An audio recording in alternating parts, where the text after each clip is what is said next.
तो मैं हूं एडवोकेट अक्षित तोमर और आज मैं आपका अपने यूट्यूब चैनल लॉ टूल्स में स्वागत करता हूं। दोस्तों, ज़्यादातर देखा गया है कि डाइवोर्स लेने में कपल्स को बहुत ज़्यादा दिक्कत आती है। हमारे पास बहुत सारे फ़ोन कॉल्स आते हैं कि सर, मेरा हस्बैंड तैयार नहीं है डाइवोर्स लेने के लिए। वहीं दूसरी तरफ कुछ लोग कहते हैं कि मेरी वाइफ़ तैयार नहीं है डाइवोर्स लेने के लिए।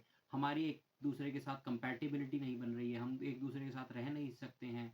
एक कपल डाइवोर्स लेना चाहता है, लेकिन दूसरा कपल उसे डाइवोर्स देने के लिए तैयार नहीं है। तो ज़्यादातर देखा गया है कि डाइवोर्स लेने में जहाँ वन साइडेड डाइवोर्स यानी कंटेस्टेड डाइवोर्स भी जिसे हम कहते हैं, उस डाइवोर्स के लेने में बहुत दिक्कत आती है। जिसमें मेरी एडवाइस भी ये है क्लाइंट्स को, अगर आप कंपैटिबिलिटी बना सकते हो तो बहुत अच्छी बात है, एक साथ रहो। लेकिन अगर आपकी कंपैटिबिलिटी नहीं बन रही है, आप एक साथ नहीं रह सकते हैं, तो आप ये मान लीजिए, अगर आप दूसरे कपल को कितना भी मजबूर कर लें, वो आपके साथ किसी कीमत पर नहीं रहेगा और वो आपके साथ रहने के लिए भी राज़ी नहीं होगा। तो इसमें बेहतर यही है कि आप लोग म्यूचुअल कंसेंट डाइवोर्स के लिए मूव कर सकते हैं, म्यूचुअल कंसेंट डाइवोर्स ले सकते हैं, जो सिर्फ़ 1 महीने में आपका म्यूचुअल कंसेंट डाइवोर्स हो सकता है।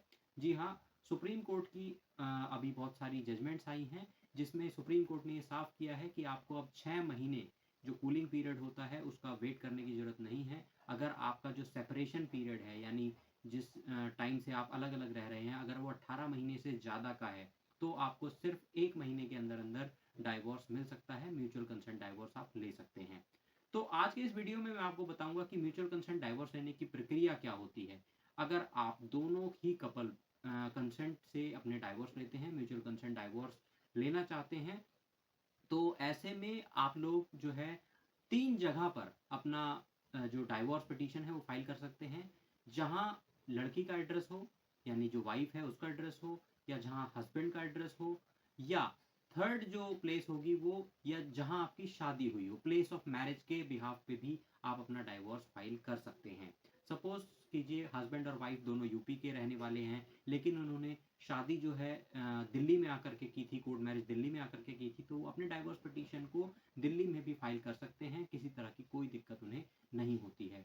जिसमें उन दोनों का आधार कार्ड उनके पास होना चाहिए और जो मैरिज सर्टिफिकेट है या मैरिज फोटोग्राफ है, वो उनके पास होना चाहिए। अगर ये डॉक्यूमेंट्स उनके पास हैं और वो म्यूचुअल कंसेंट डाइवोर्स से डाइवोर्स लेना चाहते हैं, तो वो अपने एडवोकेट से कॉन्टैक्ट करके अपने म्यूचुअल कंसेंट डाइवोर्स को करा सकते हैं, जिसमें कि 2 मोशंस होते हैं, जिसमें फर्स्ट मोशन और सेकंड मोशन की हम बात करते हैं।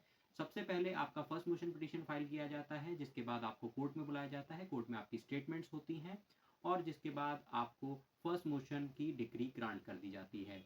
जिसके बाद 1 महीने के बाद जब आपके फर्स्ट मोशन की certified copy second motion petition के साथ लगा करके सेकंड मोशन पिटीशन फाइल की जाती है, और जिसके बाद सेम प्रोसीजर होता है, आपको कोर्ट में जाना पड़ता है, अपने स्टेटमेंट रिकॉर्ड कराने पड़ते हैं, और जिसके बाद आपका सेकंड मोशन पिटीशन भी ग्रांट हो जाता है। जिस दिन आपका सेकंड मोशन पिटीशन ग्रांट हो जाता है, उस दिन के बाद से आप हस्बैंड और वाइफ नहीं रह जाते हैं, आपका डाइवोर्स जो है वो लीगली ग्रांट मान लिया जाता है। तो ये है बहुत ही आसान प्रोसीजर, जिसमें आप जो है डाइवोर्स को बहुत ही कम समय में 1 महीने के अंदर-अंदर ले सकते हैं, म्यूचुअल कंसेंट डाइवोर्स की पिटीशन फाइल करके। तो आज के इस वीडियो में उम्मीद करता हूँ, आशा करता हूँ कि आपको तरीका समझ में आया होगा कि कैसे आप म्यूचुअल कंसेंट डाइवोर्स ले सकते हैं। बिना किसी लिटिगेशंस में सालों साल लटकने से बेहतर है, अगर आपकी कंपैटिबिलिटी नहीं है, तो आप म्यूचुअल कंसेंट डाइवोर्स ले सकते हैं।